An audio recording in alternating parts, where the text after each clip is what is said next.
We're good to go. Did she mention that you guys are guinea pigs? I Yeah, did. exactly. We're up for it. I We're up think it's for it. great. Oh, Kristen wasn't here for that. I How told are we guinea pigs? because so we've only done a couple lives so far, and they've been on Instagram, which isn't a great platform for it. So we've been wanting to try the YouTube lives, and you're the first. Wow. And we were fully booked, but we wanted to get you guys in early because of some special things going on for you. Right So we on. were like, oh, we'll just do an extra live episode that week. And here we are. You guys are popping our cherry. We'll try What to does be that kind and gentle. What does that mean, Ryan? I don't understand. Oh, Thank you, Eric. Can you explain for our listeners at home? no, I don't think that I will, but thank you for offering that option. Then I have to like check this is not made for children and all that fun stuff. Yeah. Not everybody will see it. The algorithm probably doesn't like that. So yeah, we Maybe they won't. can Google it later on. I'll Google it Exactly. later. Okay. Anyway, hello everyone. My name is Jess. You're Hi, listening Jess. to Ska Talk with SKAZILLA, our first time live on YouTube. I'm here with my co-hosts Eric and Ryan. What's Hi. up, everybody? And tonight we have some very special guests joining us from the Players Band. If you don't know them, I don't know why, they've been around for a very long time, over 25 years. We're Indeed. old. And they are a huge band, 10-piece, I believe, out of Baltimore, Maryland. Yep. Yep. Charm City And represent. we got three of them here with us tonight. Welcome. Thank you. Hi, thanks for for having having us. We have Andy, David, and Kristen, Lady Hatchet, you may know her as, like the rest of us. We're going to give them each a chance to go around and tell us how long they've been in the band, what their role is, and then we'll get started. I think Andy should go first since he's been in the band the longest, naturally. So you can Indeed. take it off.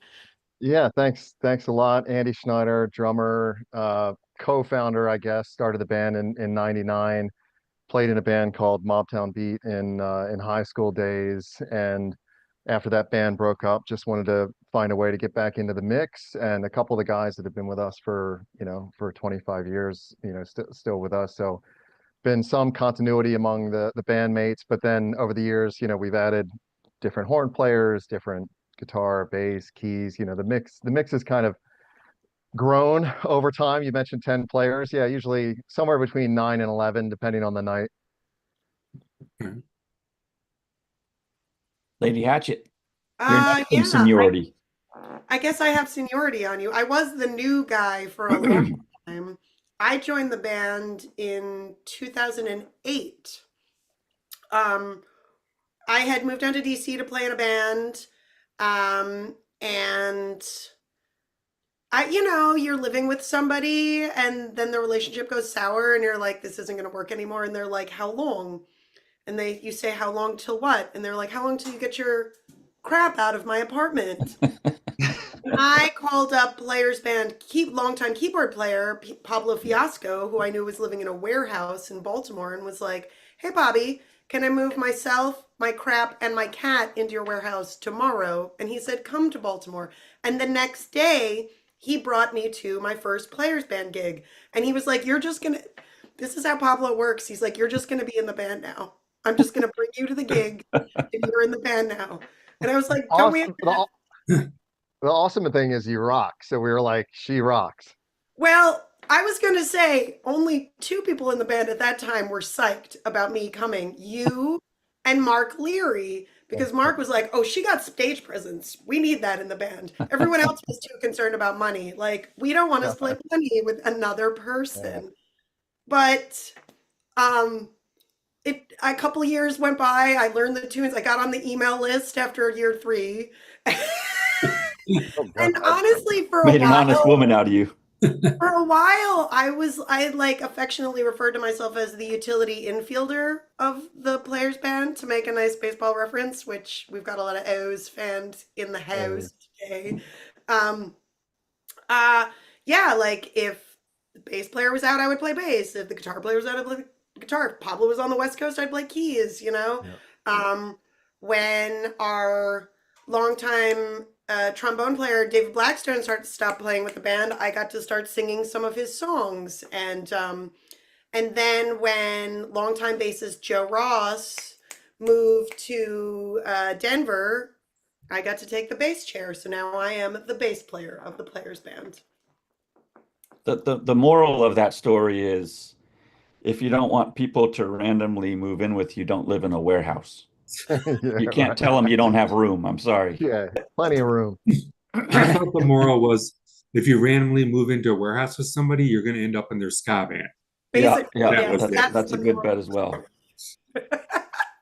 I remember meeting you, Lady Hatchet, for the first time at a show at Baltimore's Inner Harbor. It was maybe the first time I ever sat in with the players, and this is, as Andy has told before, how a lot of members come to join the band. I play saxophone primarily, and I with three or four horn players, there's always somebody at another gig or can't make it or whatever, and so I was kind of the one of the folks they would call when that would happen to come fill in and sit in. And I remember that Inner Harbor show was the first time I ever played with you, Hatchet, in the Players Band. I don't remember how long ago that was. That's probably 15 years ago or something like that. Um, and the aforementioned David Blackstone, when he left the band permanently, he's not dead, people, don't worry. Um, Big ups. that's when I sort of planted my flag in more permanently. I think that was like 7 or 8 years ago, maybe something like that. But I've been Players Band adjacent pretty much since the beginning. I remember, doing the design for their records and things like that all along the way. And in Baltimore in the ska and reggae scene, everybody's in everybody's band and everybody knows everybody. So that's how that goes. I was happy when you joined the band Silver Fox because you also bring a lot of live energy. Oh, thank you. And silver hair. He has some of the best silver hair, like of just about it. Jess, you're high on my list of like hair inspiration. It's laziness for me. Me too. Well, you got those streaks, Mhm. It's all fancy. Yeah. Me and Eric, we're in the, yeah. Oh, We're in that club. I like the crazy bald head club though. Yes. We definitely qualify for that. I was telling Andy a couple days ago. I texted him when it happened. I was celebrating my son's birthday. We are in a random diner outside of Baltimore, and Crazy Baldhead started playing. I'm like, what? I mean, you could Really? see like One Love or Three Little Birds or something maybe coming on, but I wasn't expecting Crazy Baldhead to be the Bob Marley tune that starts blaring over the speaker. That is awesome. Revolutionary times we're living in. What have you guys all been involved in other bands besides the Players Band? What other bands have you been involved in? Many, many. As I said a minute ago, everybody's kind of to some degree in everybody else's band, either permanently on replacement, temporarily, or whatever. I'm sure among the three of us, Lady Hatchet leads the league in number of bands currently in and historically in. When I first met Andy and his brother when they were in high school doing the Mobtown Beat, another band of mine, Unity Reggae Band, we were rehearsing in the same studio in West Baltimore, and that's when we first crossed paths with them. And that band was and is still led by Mark Leary, who is also a keyboard player and vocalist in the Players Band, to my aforementioned point. And I've always threatened friends of ours in this scene that I'm going to make a matrix, a spreadsheet at some point and try and cross-reference every member in every band and see how they all intersect. Well, Kristen, how many are you with now? oh man. Well, I'm in the Players Band. I have my new Lady Hatchet Quartet. Amazing, by the way. Huh? Amazing. Oh, thank you. It was Thank so you. great seeing you live with the We will be in- Slackers. We will be in Philly with the Slackers again on April 4th. April 4th, yes. World Cafe Cafe. Live.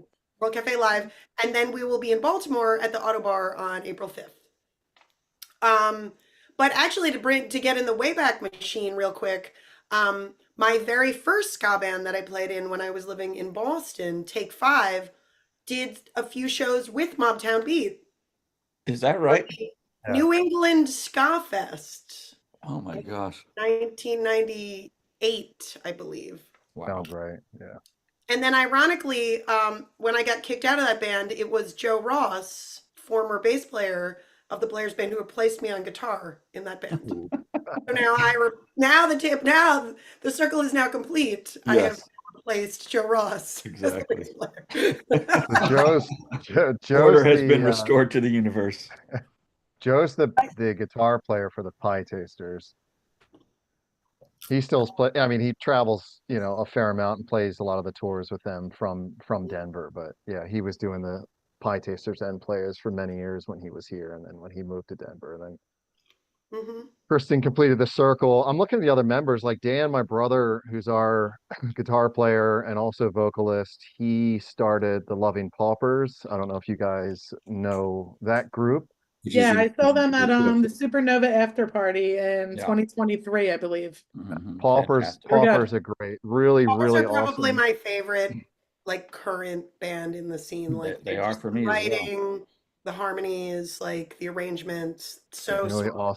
awesome So songs. yeah. Pablo, our keyboard player, he also plays keys in Left Alone. And I think Hatchet, they're LA based, I believe. Yes. They're out in California. Hmm? So they'll have like a run of shows and Pablo just hops on a plane and, flies southwest to LA and then plays with them for a couple weeks and then gets back on a plane and comes back to Baltimore. Nick Ryder, our trumpet player, plays trumpet in Bumpin' Uglies. They have like a massive following. They just played Reggae Reggae Rise Rise Up Up. in Florida Yeah. this weekend.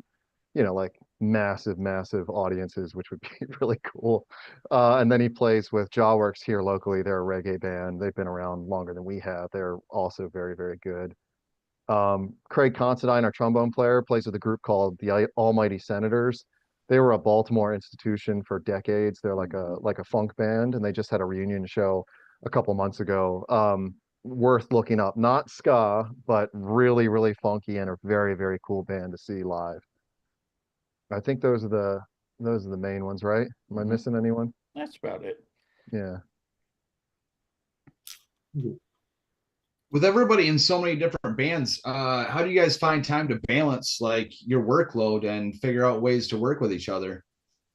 The scheduling is hectic. Like at the beginning of the year, usually in in January and February, I just have, the Google Calendar and then the Microsoft Word and Microsoft Excel sheets just all laid out to try and figure out who is available and when. And, there are going to be times where we have to have a fill in here and there, but I think with 10 people in the band, usually it's not the case where they're going to be like, wait a minute, where's the trombone player? Or like, wait a minute, this is a different keyboard player. So there is a little bit of interchangeability that we just have to deal with. But for the most part, we're just able to work around people's schedules. And I think since we're not playing every weekend, we average, 10 to 15 shows a year. It's pretty manageable for everyone. How do you guys get together and practice then? Do what now?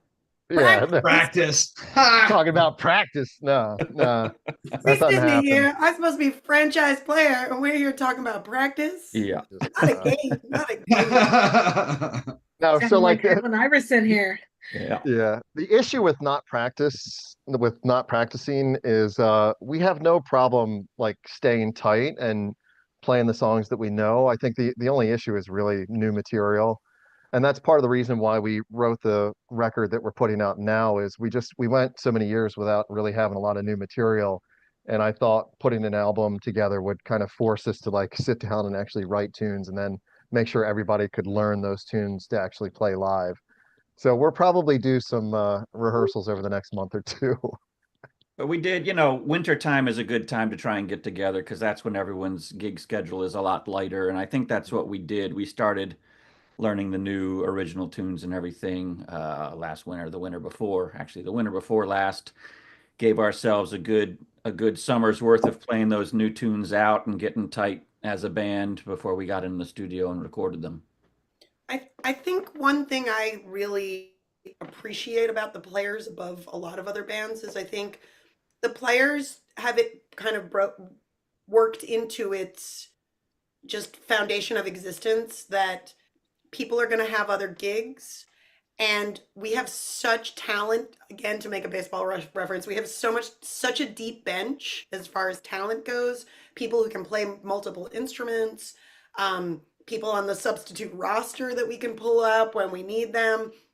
And I think the name, the Players Band, it really has this connotation like everybody in the band is badass. So, if somebody's going to be missing, for some bands, that would just, send everybody into like, the throes of anxiety. But for us, it's like, okay, whatever. Like, who can sing That's what? called a normal gig.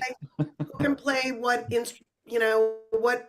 How do we cover the spread, so to speak? How do we have, okay, enough horn players, enough singers, enough, and we always make it work. And I don't think there's ever been a gig where we were really like caught with our pants down, so to speak. I think we've always kind of like put on a very high quality performance, and that's something I really appreciate about this band. It's actually fun David? in a way because, it keeps you on your toes a little bit. Oh. You can play all summer with all the same people playing the same set list and you're kind of on autopilot. But when all of a sudden you're like taking on somebody's background vocal parts or switching your horn part to another one because so and so wasn't there or whatever, you got to really focus and pay a lot of attention, which I like. And you have a new album coming out very soon called SKAZILLA. So Yeah. yay. Based on that, like, what is your creative process with you guys kind of as you said, having other things going on? Is there one person who is kind of the creative force behind it, or is it a collab? How do you write songs? Oh, for this record, I mean, it's probably similar for most of the recent records, but for this one, our last record, Smorgasbord, had been out, I don't know, a couple of years, and Andy just called up a number of folks in the band and said, "Hey, let's start trying to write some new tunes." And a lot of them started individually with different members of the band. A lot of different members contributed writing on this album. Um, and some of them were more collaborative. Somebody would come up with the groove, other people would come up with lyrics and things like that.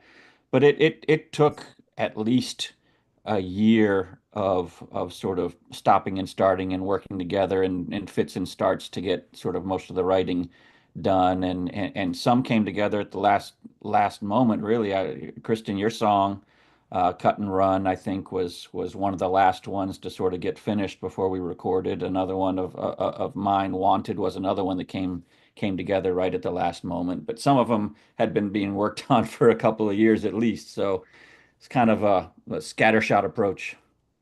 So what's really cool for me is not a songwriter is being able to work with guys like David and Kristen and my brother Dan, where Dan is always coming up with new ideas, and he has just this like MIDI folder where he'll put together tunes, and it doesn't have lyrics, doesn't have horn parts per se, but just he's doing his thing on the keyboard and writing out songs.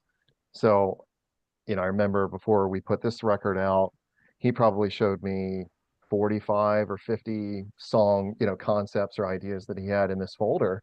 And I could just kind of go through and cherry pick the tunes that I thought were the best. Um, let's say I picked, I don't know, well, 5 or 6 tunes. And then 2 of them, he was like, Pauper's already took that one, or Pauper's already took that one. But yeah, I got most of the ones that I wanted. So yeah, really cool to work with guys like these guys that actually know how to write music. My impression of the songwriting process in the Players Band is I get a text from Andy that's like, "Yo, when can I get a song from you?" And I'm just like, okay, hold on. And then Yeah. I'll like kick him a few ideas. He's like, "I like this one. Put words to that one." Yo, when can you put words to this one? And I'm like, yeah, yeah, it's not that easy. Come on. Yeah. But that was basically it. And this album was mixed by Vic Rice, and then you also brought on Vic from the Slackers to do some guest vocals. So, what goes into your guys' decision-making process as far as who you bring on to help you with this album or to guest on them? I think it was an easy decision to have Victor Rice work with us on the mixing, and he also helps farm out the mastering with a partner of his down in Sao Paulo. He's worked on 3 of our 6 albums, and we recorded at Right Way Studios in downtown Baltimore with, just a fabulous engineer, and the studio itself is really top notch. And then people like Kristen and David and others in the band have capability of recording in their own home studios, which is also a matter of convenience. But all the rhythm tracks we did in Baltimore, and it's hard to explain like the difference in the sound between the clean recordings that we get from the studio, both home studio and in the actual studio, and then when we get the final mixes back from Victor Rice. I mean, it's the clean recordings sound great, but there's just something magical about Victor's ability to put his own imprint on the music, and it really just shines. It sounds completely different, between the clean and the mixed version. So that's what Victor has done for many, many decades now. And then working with Vic Ruggiero, we had Steve Jackson sit in on a tune on the last record, Get in the Van, that was written by Joe Ross. um, we had another song, Foolin', written by Joe Ross, and Joe expressed interest in singing the tune, but we also knew that he was moving to Denver and that he would not be afforded the opportunity to sing that tune with us when we played it live. So when we heard the tune, I mean, it's such a cool tune, but I just immediately thought of Vic Ruggiero's kind of soulful singing style, and I thought it would just be an unbelievable fit for the song. So I think what's great about the ska scene is if you've been in it long enough, especially for us playing in a band, you get to know these guys pretty well. So it was no issue for us to just, you know, text. I can't remember. Maybe Kristen sent Vic a text, or we just reached out to him directly and said, "Hey, what do you think?" He said, "Send me the tune, I'll let you know." And he listened to the tune, loved it. We had a show at the Slackers last year at the Auto Bar as well, and Right Way Studios is located a block and a half from the venue. So we said, hey, just come a couple hours early. We'll set the stuff up. We'll pop out real quick, lay down the vocals at the studio, and then head back right to the club. And it worked out great. Awesome. Sorry, I just made it. So you have the album all ready to go, basically. It's recorded, it's mixed, you released 2 singles. You are planning on releasing it on vinyl and having it pressed, but first started this Kickstarter so that you could help fund the upfront costs of making a vinyl. Can you talk to our listeners about what it's like to be a musician and have to put out those costs? Like, everyone looks at it probably like it's a glamorous life, but making a vinyl is expensive. It's pretty costly. And the other thing too is, we do have 10 in the band, and I think we had 14 musicians on the project. And when you go to the studio to record, like they charge you an hourly or a daily rate. And if you go to a decent studio, it's expensive. But fortunately, we were able to knock out all the rhythm tracks in 2 days, which was really great. But studio time is expensive. Printing vinyl is expensive. We only have 2 covers on the album, a Tom Petty cover and what's the other, Miles Miles Davis Davis, cover. yep. Mhm. Yeah, so if you want to appropriately use cover tunes, you have to pay for licensing. So I think all in, we're probably around 10 grand between studio, licensing, printing all the stuff, shipping all the stuff out. So I mean, Mixing, mastering, it's yeah. real money. Yeah. So the idea for the Kickstarter was, and it was funny, we mentioned this before, there was a post on Reddit when we had mentioned that we were putting out the album, and some guy was like, "Hey, why don't you guys just sign up with a record company and let them do all that?" And I'm like, "Man, that is such a good idea. We could get a record deal." Yeah, I mean, record Lot of deals aren't so easy to come by. So yeah, we had to go on our own. And if you're going to go on your own, might as well, try to do some crowdfunding. And there's no risk to the project. Like, the project's done. We submitted the stuff for printing, so it's already at the printers, all good. But I think, sort of helping spread the word about the album, get people excited about it, and then selfishly for me, I'm going to be the guy going to the post office. So I remember for the last album, I went to the post office like every third day for 6 months or something. So it was just not a very efficient use To of send time. out orders for records and CDs. Yeah, Yeah, exactly. Yeah, yeah. yeah. I'll tell you, I'll tag in and say that I think people don't understand that the market for music has changed so much. So what you think is the way that a band operates to put out an album is not at all what it used to be. Um, vinyl sales went up for a while, but I think major labels really blew the bottom out from that market because when with the advent of streaming, people don't buy physical formats as much anymore, and that really hurt majors in a big way. But vinyl sales were always very consistent, and they actually at a certain point vinyl sales actually kind of eclipsed CD sales there, maybe in the Mhm. last maybe 5 years ago. And that's when major labels thought, oh, well, we're not making money on CDs, but if we print, and everyone wants to stream, but people like big art. So if we press things to vinyl, people will buy it. There's a market for it. So they flooded vinyl pressing plants with all their releases, and it effectively shut out smaller labels and independent bands to the tune of 6 months lead time. Like you drop off your album and you wouldn't get it for 6 months. Mhm. But now because of that, because and I hate to dog on Taylor Swift, she gave me a job as a guitar teacher, inspired a generation of girls. But and they all wanted a girl teacher. But I will say this, she releases her album on like three different colored vinyls with three different covers, and it's the same music.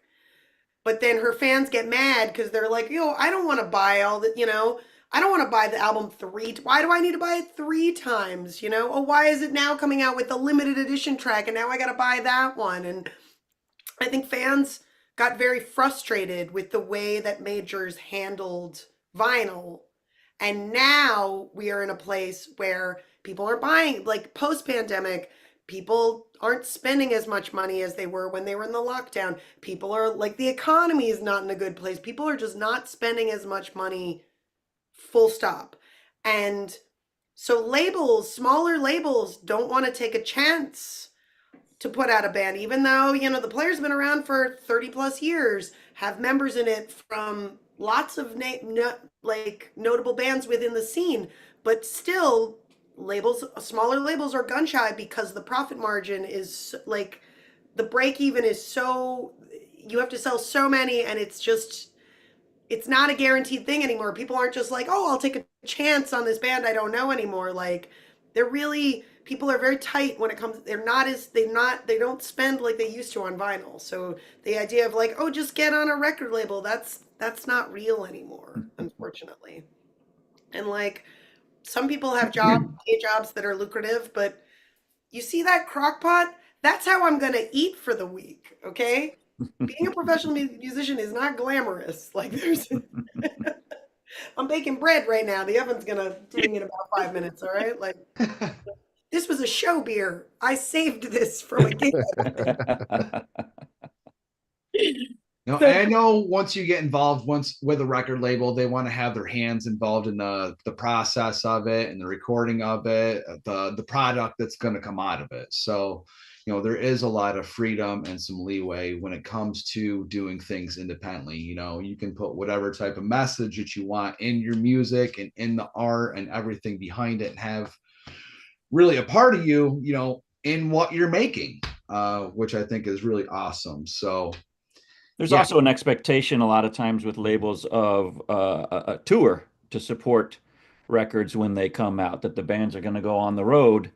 And, we've already talked about the scheduling with the players band and how everyone's in a lot of bands. It's not just, we can't just pick up and say, hey, we're going to be gone for the next 3 months on tour. It's not so simple for us. So that's another part of the independence that works out for us. And those costs that Andy was outlining, I mean, there was a tremendous amount of DIY in this record, and we still have that many costs. When we recorded a lot of this ourselves and did a lot of the editing and so on. So, it adds up.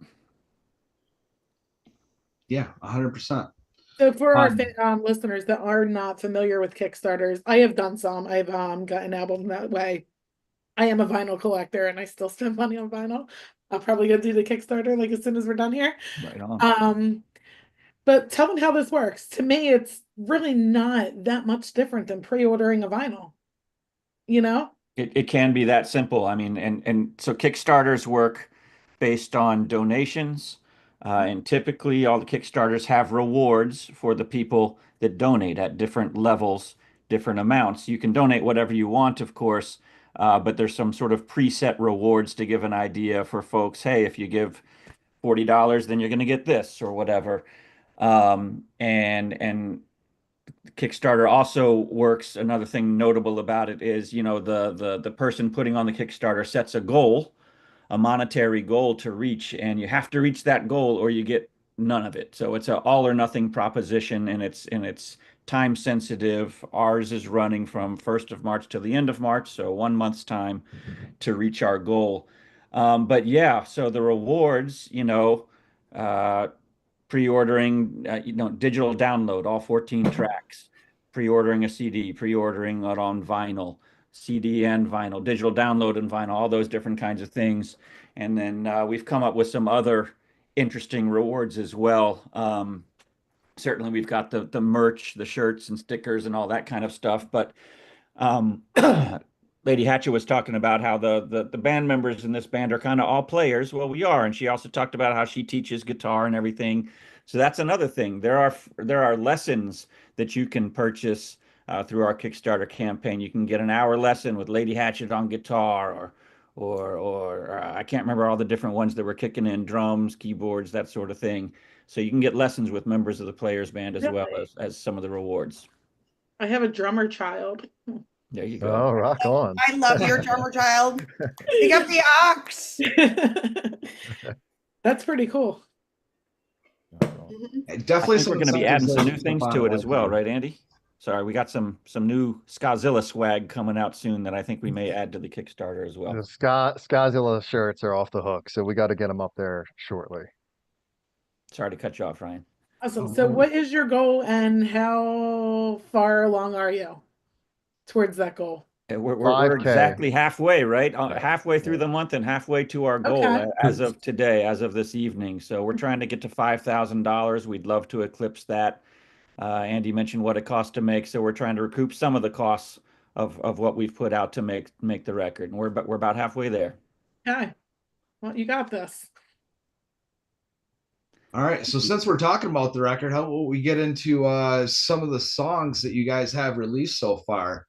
We've got a segment called Brain on Ska where we like to get into some of the lyrics and the meaning behind it. And since you guys did have all that freedom to say whatever it is that you wanted to, how about we start with that first single that you guys released, What I See? Who was it that wrote that one? I wrote that song. Yep. Okay. What can you tell us about it, David? Well, let's see. I've been writing songs. I'm not a prolific songwriter, but I've been writing songs for a long time and kind of focused a lot of my writing over the years on things that I personally experienced, knew about, or really cared about. Um, like a lot of songwriters do. And then I went through this phase of listening to a lot of one of my favorite musicians, Tom Petty, sort of American icon, incredible songwriter. And I worked on a project where I did reggae covers of Tom Petty's Wildflowers album, partly because I wanted to sort of take another approach to songwriting, and I appreciated his songwriting so much that I wanted to sort of get inside of his music and his songs a little bit more in depth than just listening to them.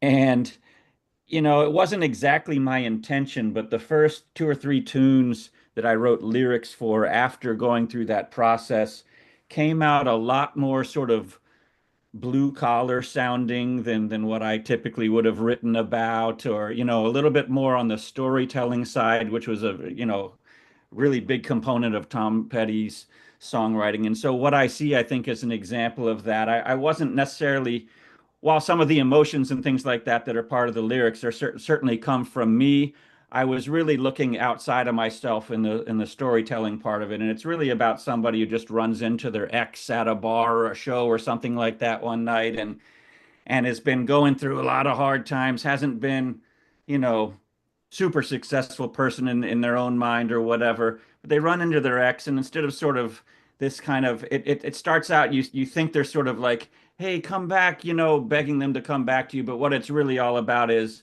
letting your ex know how much you appreciate who they are and how much they've inspired you to be a better person yourself. And that's really what the message of that song comes down to. I like that. Even in bad experiences, there's always a lesson to be learned. So, it's definitely awesome message. And if I remember correctly, you wrote that second one, Lady Hatchet, Cut and Run. I did. I did. Uh, it could be, you could say it was about ending a relationship, but there's different, without going into things too specifically, there are different kinds of relationships. There are relationships you have romantically, there are relationships you have with bandmates, there are relationships you have just friendships in life and whatnot. A little known backstory, speaking of Vic Ruggiero, he was he was staying at my house because he was doing a solo gig at Blue Beat DC, the monthly ska night in DC. And Vic notoriously sleeps till like the afternoon. Like he doesn't really function before like 3 p.m. usually. And I was up and Andy had sent me that text, yo, we're going to the studio in like a month. Like, what new songs do you have? And I'm like, bah, why am I so late in the process? Meh. So I was in the basement going through like loose sheets of paper where I like sometimes jot down lyrics, but also like chord progressions. Sometimes if I have an idea, like sometimes I don't capture it on my phone. Sometimes I just, because I teach music lessons and I'm used to making charts, I just like make a quick chart. And I was going through stuff and I found this one tune and I was like, and it's funny, I was trying to write another song, one that actually I eventually did write for what's going to be on the upcoming Lady Hatchet Quartet album. But I had this first attempt at writing this song that was completely different. And when I was going back through to my notes and I was playing through stuff, I was like, you know what? This would sound great for the Players Band because I can hear it with big horns and stuff. So I like sent Andy a couple of just quick demos and was like, pick one, and he picked this one. And then he was like, just come up with some lyrics. Just come up with some lyrics. And I'm like, it's not that I'm easy. not gonna do it.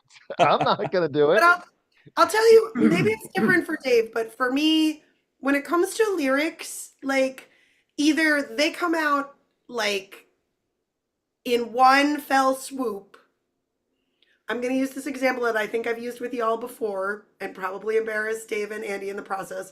It comes out with like a great poop. Like it just falls right out of it. It just falls right out of you. Or you're going to be working on that so hard. Literally, you're going to be like literally like working and I didn't have lyrics for this one for a couple months. And then I was, how can I say this kindly? It was like, that point where a relationship is going south and you just hit the point where you're like, that's it. I'm not going to be able to go forward with like that. This is it. And that first line, well, that's it. You finally were that was like me getting off the phone and literally being like, that's it. I can't do this anymore. Wait a second. That's it. You finally worked my last, and I just, that was when the magical poop of lyrics just fell out of me. And I wrote that song lyrically in like it took me a couple hours, not even, like it was so fast. Yeah, I think from the time when I sat down and was like, let's put this all down, to the time when I had recorded an iPhone demo and sent it to Andy, it was like an hour or two. It was that fast. That's crazy. That's I what I wonder if always we can think get a about poll your going. songs, Hatchet. Huh? Your songs always sound like fully formed songs. It's just like they sound like actual songs.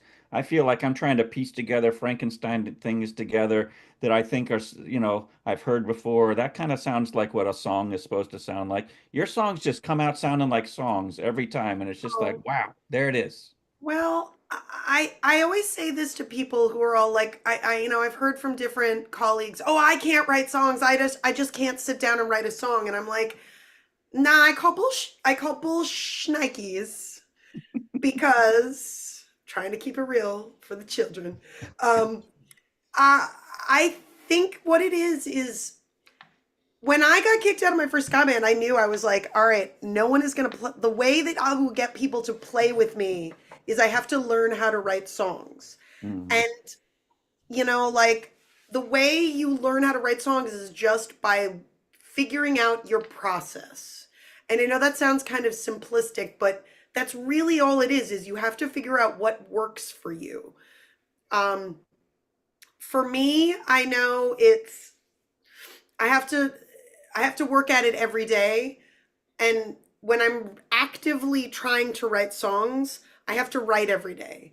And it can be as simple as I write like 3 sentences, or I write 3 paragraphs, or I write 3 pages. But like you just have to get in the habit of writing, and you have to get in the habit of playing, and also like listening to your own voice.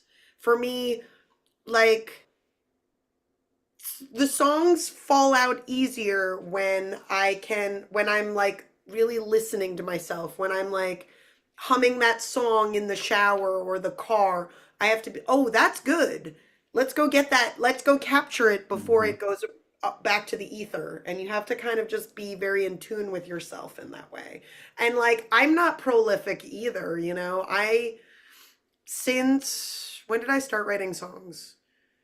I got kicked out, and since 1998, when I got kicked out of said ska band, um, I have probably written like 2 to 4 songs a year. Maybe, 5 is like, wow, we're having a banner year here. But like, you know, it's really just learning your process and learning how to do things that help to facilitate the songs coming out of you. Like the really good ones are the ones that fall out of you, like the magical poop. But the ones that are, but then you can also, if you understand how your process, how to make that stuff come out of nowhere, you can help facilitate, you can grind out some. I've had to grind, I mean, some of my favorite songs that I've written, I've had to grind them out, like where I'm like, I'm not even sure what I'm supposed to be saying here, but you keep writing and trying to fill in the blanks, and it's just all about understanding, knowing your process.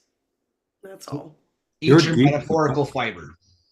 Huh? Each Yes. metaphorical fiber, Yes. get a good habit. So Yes. that way you can write songs steadily. Fall out easily, Your Skull laxative. your poop analogy, just so you know. Next album. This could be I love a good constipation. sound Yeah, constipation. Andy. No. So many ska puns. So little time. Skull laxative. Skalaxity. That sounds too close to my last name, though. I don't know how I feel about that. Polinski. So we're right there. We're tiptoeing that edge. You'll be saying that as a band name soon. Right. Oh my There god. is Compository already. Is there really? Oh my gosh. Andy has so many bad ska puns. I like Like- Skank Williams. I heard they broke up though. There you go. I was definitely like, dude, just call the album Walk and Live. We have a song named Walk and Live. We got an album. There you go. He's like, no, it has to be a ska pun. And I was like, I got nothing. That's all you, kiddo. I'm kind of curious if we can take a Skagazine poll, though. If anybody else can relate to that magic poop about the songwriting process. That's what I was gonna say. That Yeah. is such a great analogy. Like, so you brought that up when we talked to you before. I have used that analogy so many times in my life since that moment. And every time I do, people are like, oh yeah, I get that. I understand.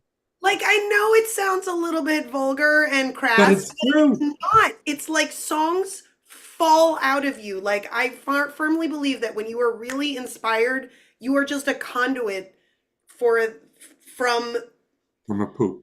from the I had a film I was a film major in college for a couple years, and I had a professor explain inspiration as going to the musey room, like visiting the muse. And so when a good song comes and they come fast, like they're the ones that just fall out as fully formed songs and they don't take that much effort. Those are the magical poops. They literally just fall out of you. But like in my lifetime, I think I've had maybe like 7 of those, maybe 10. The rest of the songs that I've ever written, I've had to work at them. Like they, maybe I only had a verse and part of a chorus, and then I, wrote some more. No, you just have to, it's like you have to just be so, like, have myopic in your focus about, I just want to do this thing and make the time for, if it's important to you, you make the time for it. You have to really want it. Segue? Is that a segue? I think that was a segue. Yes. You guys. Yes. The unreleased. Well done, Ryan. Right?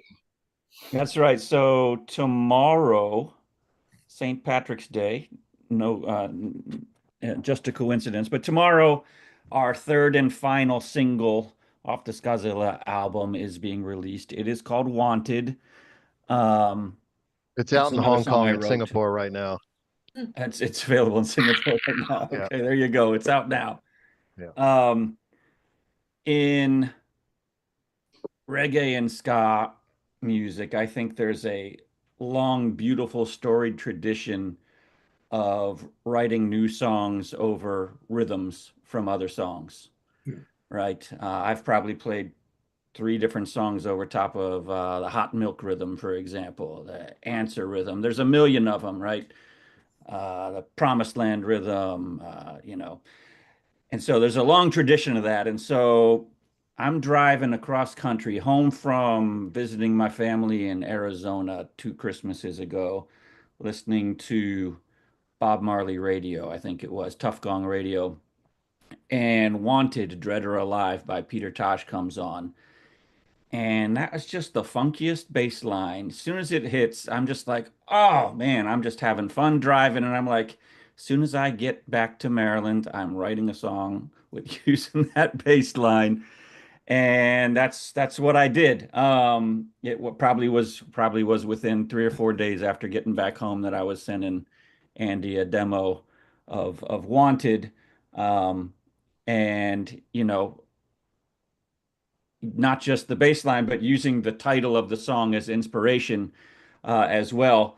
But of course, Peter Tosh's Wanted, Dread or Alive is more about like his oppression in a society and things like that for Rastafarians living in Jamaica. For me, this was a case unlike the last song I was talking about, where I really was sort of taking myself to therapy and pouring out my innermost thoughts in a song and kind of just sorting through some of my own sort of emotional content and feelings, wondering, why do I care so much what people think about me, sort of asking myself that question. I can't wait to hear it. Nice. Yeah, I love that message because we got to feel comfortable in our own skins. I do, at least. It took a long time to get to that point, but I'll admit it, I go to AA, to thy own self be true. It's something that really meant a lot to me and has really helped me find myself and a life I want to live. So yeah, thank you for that. Yeah. Thank you for doing the work. Yeah. Works if you work it. Not everybody does it in this life, so thank you for doing it. Yeah. Yeah, I think we're all very excited to hear the album. Sounds like we're super excited for people to hear it. We're really proud of how everything turned out and so many talented folks, played a part in doing it. And I think, it's people refer to it as birthing a baby or whatever. It's just like we're excited for the world to meet our new baby. Which feels very similar, I'm gonna say. That's real. Except that you So- want the world to meet your new baby. You don't want the world to meet your poop. Speak for yourself. Speak for yourself. I mean, I've had some good poops. Okay. I don't. No, after I ate beets, when my Oh, boobs are God, no. All right. That's in good. shade of What's the purple, next I'm like, segment? So speaking of the new album and in vinyl, is vinyl a sure thing at this point in time, or what do your fans have to do to make this happen? Vinyl's happening. CDs are happening. Digital is happening. Um, we're working on another thing that's like quasi related to this record as well. It's too early to make any announcements yet, but um, Kind of sounds like for an announcement, but the for the Great non-announcement. for this album, we had to make the difficult decision to exclude 2 tracks from the physical vinyl itself because you can only Right. fit, what is it, like 23 minutes per side kind of thing. Give or take. We had the same issue on the last album, and I think the last album was like 88 minutes of music, which was ridiculous. But 4 of those tracks were dub tunes. So they were the same tunes on the record, but dubbed versions done by Victor Rice. So yeah, we might have a follow-up to this one, but for this particular record, vinyl is 100% happening. So no concern there. It's already off to the printers. so how else are you guys promoting this? Are you guys doing any live shows? How can people support you? Obviously the Kickstarter, but what do you got going on as far as this goes? Kickstarter would be best. We are absolutely hounding all of our friends, family, colleagues, bosses, to try and get the Kickstarter. Unsuspecting strangers. Yeah, I mean, anything that moves, they're going to know about the Kickstarter. We are playing with the Toasters in Baltimore in May. I think hoping to 16. have May 16th, hoping to have the physical product in hand for that gig, which would be really cool. And then putting a couple feelers out there to possibly do some short runs later in the fall or winter.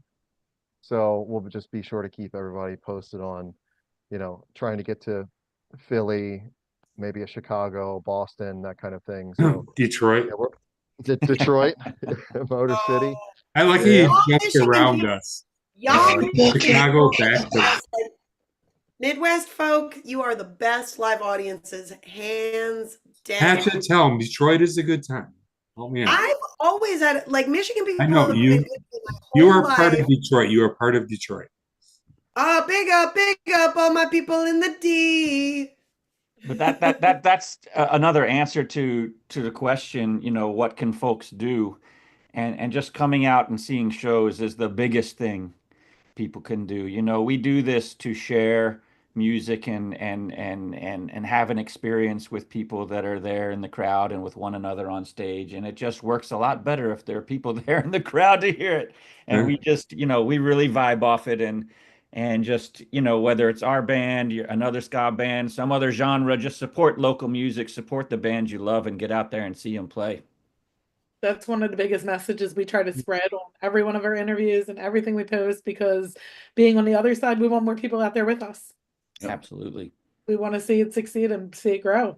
COVID really put the hammer down on live music, and all of us on this call know that well, and are felt that really for years after, and it's slowly crawling back. But even still, some beloved institutions shutter their doors and all this kind of stuff, and I think there is just a general feeling, even still, about across the country, probably across the world, of people just not feeling as comfortable or wanting to go out and be out and about quite as much as they maybe did pre-COVID. And it made it a lot harder as a live performing musician, not just to find the gigs, but to gin up the crowds when you do get out there. And so, boy, we really appreciate it when people do.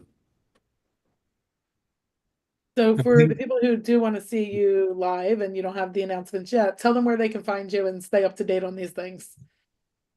Playersband.com. That's That's the easiest. We're on Facebook, we're on Instagram, all of that, but the schedule's always there and up to date on our website, playersband.com. Do you have a mailing list that they can sign up from there or no? I don't think Nah, No, you won't need the mailing list. We'll find you. Yeah. Sure. Yeah. We go door to door. Yeah. I would like to interject. I would like to interject that if anyone is ever in the Baltimore area on a night when the Players Band is playing at Nick's Fish House, I highly recommend. That's kind of our Baltimore home rather. It's right on the water. We play 3 sets. It's free. You can come and get some nice Maryland seafood. You can watch your O's game on the screen, drink some Natty Bows, hon. And it really is like a really fun time with the Players Band. Um, People come out, people travel to see us on that gig. Like the people at Nick's are always like, you guys pull in a whole crowd of people that normally don't come to Nick's, and they come specifically to see the players. It's a really fun time. It's I a always, great Baltimore experience for sure. I always tell people when they're like, "Where are you playing, Kristen?" I'm like, "Please come to Nick's and see me with the players because it's fun, it's free, It's and early. It starts at like 5 to 9 or something like that. So you can Sounds like a even bring the road trip. family. How often does this happen? We're there 3 or 4 times over the summer, typically. That's an easy drive for me. Jess, Yeah. you want to meet right that? off 95 too. It's so easy, and Yeah, you don't there's even have always to get there's into the parking. There city. used to be more parking, but there's still parking, Yeah. and it's like it's really easy to get to. It's Right off the free. highway. Yep. You can get your crabs, your crab cakes, whatever kind of fish you want. They've got, like all the beverages, all the sports ball, and the players band. What else could you want? It's so fun.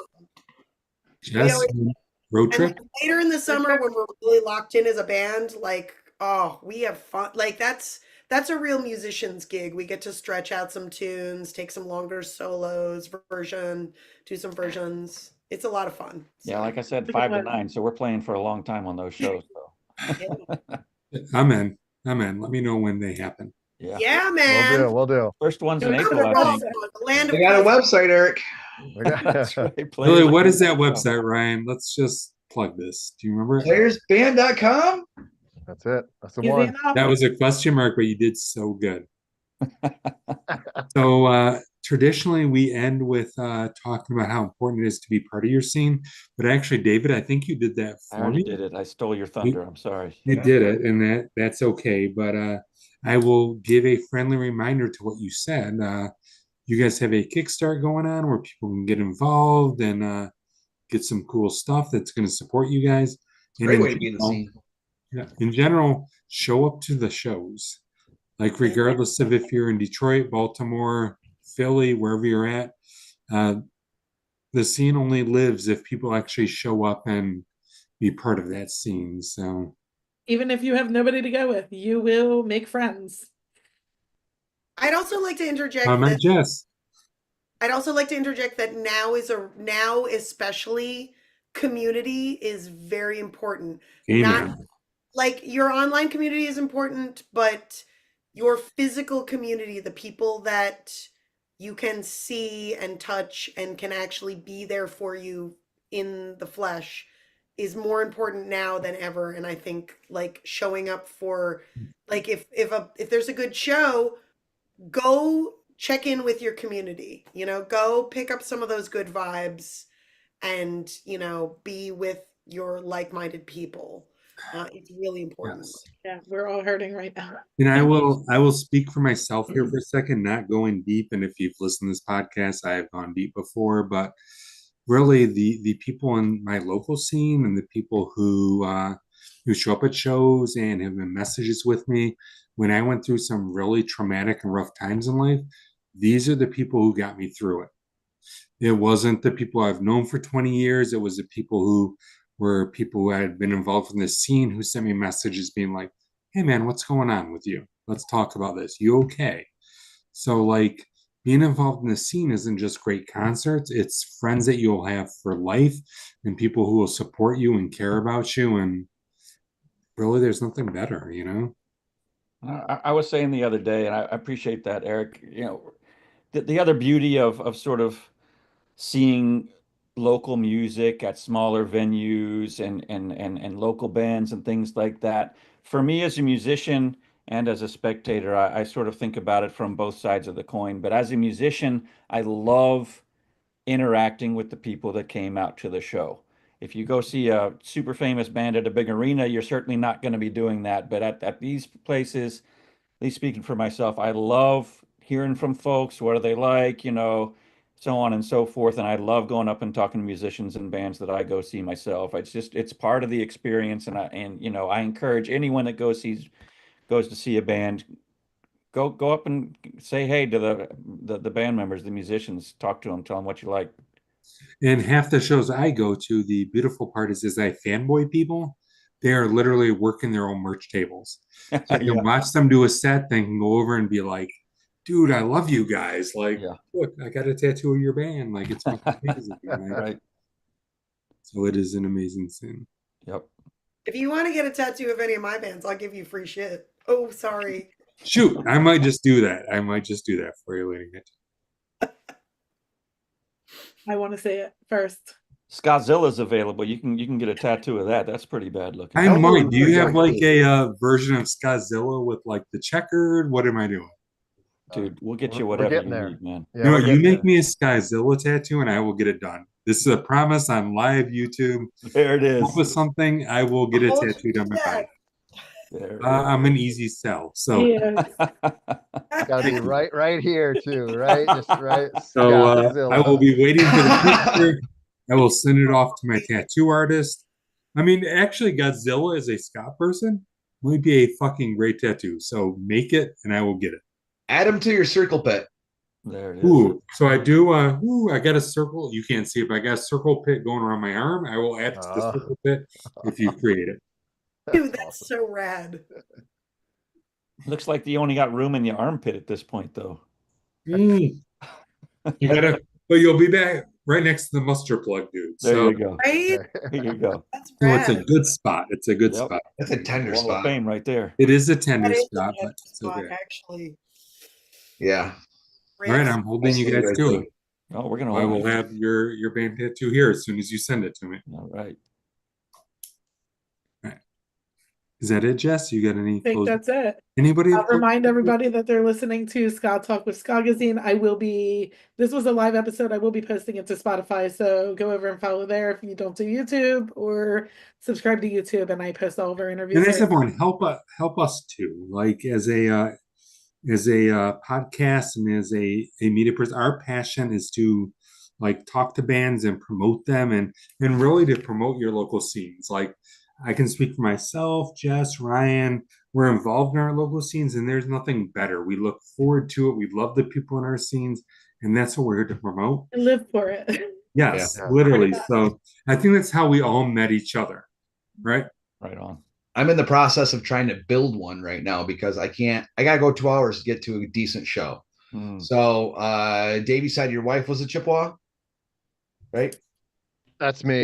Yeah. Andy's Andy, wife was yeah. Chippewa. Yeah. Okay. If you want to play Um, I'm working with the Broadway to get shows in there again.